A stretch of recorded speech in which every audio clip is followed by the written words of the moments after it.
Good morning students. हम लोग history का चैप्टर पढ़ रहे थे, फ्रांस की क्रांति। उसी में हम आगे देखेंगे। आपने देखा कि मध्य वर्ग के जितने भी लोग थे उन्होंने मिलकर क्या जैकोबिन क्लब बना लिया था, जिनमें घड़ी साज वगैरह, दिहाड़ी मजदूर, ठीक है, मोची वगैरह, सारे ऐसे लोग सब शामिल थे उसके अंदर। तो उन्होंने एक अपने लिए एक ड्रेस भी तैयार कर ली थी। क्या थी? धारीदार पतलून, जो पैरों तक, घुटनों तक नहीं होती थी, पूरी पतलून होती थी। और जो था, और लाल रंग की टोपी पहनते थे जिन्हें, और जो उसकी ड्रेस थी उनको सौ कुलात के नाम से, इसलिए जैकोबिन को क्या कहा जाता है? सौ कुलात के नाम से जाना जाता है उस ड्रेस को देखते हुए, जिसका अर्थ होता है बिना घुटने वाली, मतलब जिसमें जो घुटने तक नहीं होती थी, तो उनका नाम रख दिया गया था सौ कुलात। लेकिन ऐसा क्या करते थे? सिर्फ ऐसा पुरुष ही पहनते थे, स्त्रियों को इस तरीके की ड्रेस पहनने की अनुमति नहीं थी। सन 1792 की गर्मियों में जैकोबिन ने खाद्य पदार्थों की महंगाई एवं अभाव से नाराज पेरिस वासियों को लेकर एक विशाल हिंसक विद्रोह की योजना बनाई। ठीक है, उन्होंने कहा जो कि जैकोबिन क्लब वाले ने, जो महंगाई बढ़ रही थी उससे वो नाराज जितने भी पेरिस वासी थे उनको लेकर विशाल विद्रोह की योजना बना ली। 10 अगस्त की सुबह उन्होंने ट्यूलेरी के महल पर धावा बोल दिया, राजा के रक्षकों को मार डाला एवं खुद राजा को कई घंटों तक बंधक बनाए रखा। और उन्होंने क्या कहा? 10 अगस्त का दिन था। ट्यूलेरी महल के उस पर हमला बोला उन्होंने, और हमला बोलने के बाद उन्होंने राजा को उसके कई रक्षक मार दिए और राजा को भी कई घंटों तक बंदी बनाकर रख लिया। असेंबली ने शाही परिवार को जेल में डाल देने का प्रस्ताव पारित किया और शाही परिवार के जितने भी लोग थे उनको जेल में डाल दिया।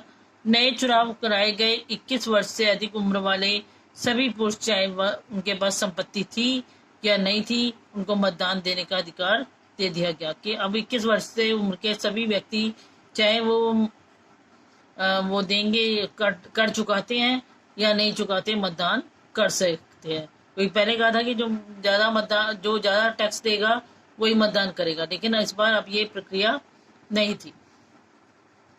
नवनिर्वाचित असेंबली को कन्वेंशन का नाम दिया गया। 21 सितंबर 1792 को इसने राजतंत्र का अंत कर दिया और जो नई असेंबली बनाई गई उसको नाम दिया गया कन्वेंशन। ठीक है, और 21 सितंबर 1792 को पूरा राजतंत्र समाप्त हो गया। फ्रांस को गणतंत्र घोषित कर दिया गया। जैसा कि आप जानते हैं, गणतंत्र सरकार का वह रूप है जहां सरकार एवं उसके प्रमुख चुनाव जनता करती है। ठीक है, गणतंत्र क्या होता है? जहां पर जनता निर्णय लेती है कि उसका शासक कौन होगा, अपने शासक को जनता चुनती है। जहां पर वंश के अनुसार राजशाही नहीं होती वहां पे, जैसे कि वंश के अनुसार एक राजा, उसके बाद उसके पुत्र को राजा बना दिया गया, फिर उसके पुत्र को बना दिया गया, ऐसा वंश के अनुसार नहीं चलता जाता। आप कुछ अन्य गणतांत्रिक देशों के बारे में जानकारी प्राप्त करने की कोशिश करें और देखें कि कब और कैसे गणतंत्र बने। अब इसके बाद देखते हैं, लुई 16वां को न्यायालय द्वारा देशद्रोह का आरोप में मौत की सजा सुना दी गई। अब उसे क्या कहा गया? जो लुई 16वां था, अब तो राजतंत्र समाप्त हो गया, उसे बंदी बना रखा है, तो उसे कह दिया कि उस पर क्या आरोप लगाया गया कि ये देशद्रोही है। देशद्रोही क्या होते हैं? जो अपने देश या अपनी सरकार के साथ विश्वासघात करते हैं वो। ठीक है, तो और उसे मौत की सजा सुना दी गई। 21 जनवरी 1793 को प्लेस दी लॉ कॉनकॉर्ड में उसे सार्वजनिक रूप से फांसी दे दी गई और देशद्रोह के नाम पर उस पर आरोप लगाया गया और उसे 21 जनवरी 1793 में फांसी की सजा दे दी गई। और जल्द ही रानी का भी वही हश्र किया गया, वही हाल हुआ रानी का भी जो राजा का हुआ था। ठीक है, इसके बाद आता है हमारा आतंक का राज।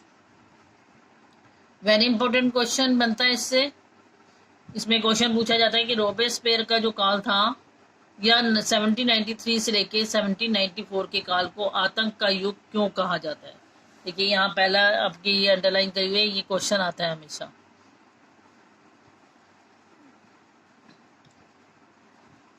रोबेस्पियर के नियंत्रण एवं दंड की सख्त नीति अपनाई। रोबेस्पियर ने क्या करा? क्योंकि रोबेस्पियर कौन था? जैकोबिन क्लब का नेता। इसने क्या करा कि सब कुछ नियंत्रण करने के लिए सख्त नीति अपना ली। उसके हिसाब से गणतंत्र के जो भी शत्रु थे, कुलीन एवं पादरी, अन्य राजनीतिक दलों के सदस्य, उसकी कार्यशैली से ऐसा असहमति रखने वाले पार्टी सदस्य, उन सभी को गिरफ्तार करके जेल में डाल दिया गया। उसने इतनी सख्त नीति अपनाई, मतलब अपना वो असेंबली को राजतंत्र खत्म करते ही क्या करा उसने कहा जितने भी हमारे गणतंत्र से खुश नहीं है लोग, चाहे वो कुलीन वर्ग के हैं, चाहे वो पादरी वर्ग के हैं, चाहे वो किसी भी पार्टी के सदस्य ही क्यों नहीं है, अगर वो गणतंत्र के पक्ष में नहीं है तो उन्हें पकड़ो, गिरफ्तार करो और जेल में डाल दो। पहला पॉइंट तो यही हो गया कि उन्हें कहा जेल में डालो। एक क्रांतिकारी न्यायालय द्वारा उन पर मुकदमा चलाया गया। यदि न्यायालय उन्हें दोषी पाता तो गिलोटीन पर चढ़ाकर उनका सिर कलम से अलग कर दिया जाता, और फिर क्या करता, उन्हें जेल में डाला जाता, उन पर मुकदमा चलाया जाता। अगर वो दोषी पाए जाते तो उन्हें क्या करा जाता था, गिलोटीन पर लटकाकर उनका सिर काट दिया जाता। अब गिलोटीन क्या होता था, ये भी एक नंबर में क्वेश्चन आता है आपका कि गिलोटीन क्या है। गिलोटीन दो खंभों के बीच लटकते आरे वाली मशीन थी। ठीक है, दो खंभे बने होते थे, उसके बीच में एक आरे वाली मशीन लटकी होती थी, उसे हम कहते थे गिलोटीन। उस टाइम फ्रांस के लोग कहते थे, जिस पर रखकर अपराधी का सिर धड़ से अलग कर दिया जाता था, और अपराधी का सिर उस पर अलग रखा जाता था, उसे धड़ से अलग कर दिया जाता। इस मशीन का नाम इसके आविष्कारक डॉक्टर गिलोटीन के नाम पर पड़ा। और इस मशीन का आविष्कार किसने किया था, आपसे पूछ सकते हैं एक नंबर में गिलोटीन मशीन का आविष्कार किसने किया था, तो डॉक्टर गिलोटीन ने, क्योंकि उसी के नाम पर इसका नाम पड़ा। रोबेस्पियर सरकार ने कानून बनाकर मजदूरी एवं कीमतों की अधिकतम सीमा तय कर दी। अब देखिए पहला पॉइंट कि जो भी गणतंत्र के पक्ष में ही है उसको पकड़ो और जेल में डाल दो, उस पर मुकदमा चलाओ। ठीक है, दूसरा पॉइंट, दोषी पाए जाने पर उसे गिलोटीन पर लटका दो। तीसरा पॉइंट, रोबेस्पियर सरकार ने कानून बनाकर मजदूरी एवं कीमतों की अधिकतम सीमा तय कर दी। ठीक है, गोश्त एवं पाव रोटी की राशनिंग कर दी। किसानों को अपना अनाज शहरों में ले जाकर सरकार द्वारा तय कीमत पर बेचने के लिए बाध्य कर दिया। ठीक है, उसने अब क्या करा कि मजदूरी तय कर दी लोगों की कि इतनी मजदूरी मिलेगी उसे काम करने पे, ये नहीं कि उसकी मजदूरी कोई रख लेगा या उसे कम देगा। दूसरा, गोश्त और पाव रोटी की भी राशनिंग कर दी कि इतनी इतनी सभी को मिलेगी, ये नहीं कि किसी को मिले ना।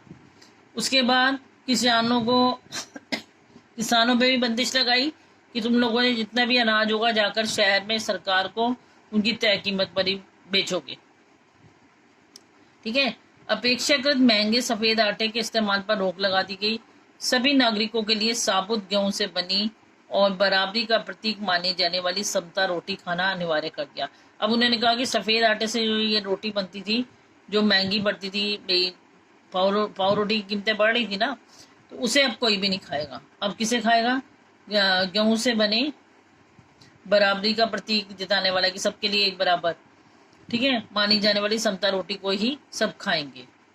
बोलचाल और संबोधन में भी बराबरी का आचार व्यवहार लागू करने की कोशिश की गई। परंपरागत मान्यशूर यानी महाशय एवं मदान यानी महोदय के स्थान पर अब सभी फ्रांसीसी पुरुषों और महिलाओं को सितोयन यानी नागरिक एवं सितोयीन यानी नागरिका नाम से संबोधित किया जाने लगा। मतलब अब क्या करा जाने लगा, उन्होंने कहा कि पहले जो महाशय या महोदय नाम था उसके स्थान पर अब क्या नाम लिए जाने लग गए, नागरिक और नागरिका का नाम से संबोधित किया जाने लगा कि तुम नागरिक हो, तुम नागरिका हो। महिला को नागरिका कह दिया जाता था और पुरुष को नागरिक। चर्चों को बंद कर दिया गया और उसके भवनों को बैरक या दफ्तर बना दिया गया। जितने भी चर्च थे उसे बंद कर दिया गया और उस जगह पर दफ्तर बना दिए गए। तो उन्होंने कहा कि आतंक का माहौल क्यों कहा जाता है, उस समय पे सब डरे हुए, जितने भी हमारे पहले सामंतवादी व्यवस्था थी, कुलीन वर्ग था, चर्च था, सभी डरे हुए राजतंत्र के बाद। तो क्या था, उसने जो भी रूल लागू किए थे वो सख्ती से लागू किए थे। किसने, रोबेस्पियर ने। रोबेस्पियर ने अपनी नीतियों को इतनी सख्ती से लागू किया कि उसके समर्थक भी त्राई करने लग गए। अतः जुलाई 1794 में न्यायालय द्वारा उसे दोषी ठहराया गया और गिरफ्तार कर कर अगले ही दिन गिलोटिन पर चढ़ा दिया गया।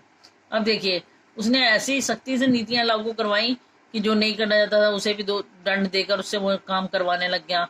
तो उसके अपने लोग ही जो उसके साथ जुड़े थे वो ही डर डर कर रहने लग गए, त्राई त्राई करने लग गए, मतलब कि घबराने लग गए। और आखिर में 1794 में न्यायालय ने उस रोबेस्पियर को ही दोषी ठहराया कि तुम गलत कर रहे हो, ऐसा नहीं होना चाहिए, इतनी सख्ती से रूल नहीं लागू होने चाहिए, और उसको गिरफ्तार किया और उसे खुद ही गिलोटिन पर चढ़ा दिया। तो आज के लिए बेटा इतना ही। नेक्स्ट क्लास में इससे आगे करेंगे, इसे अच्छी तरह रीड कर लेंगे। थैंक्स।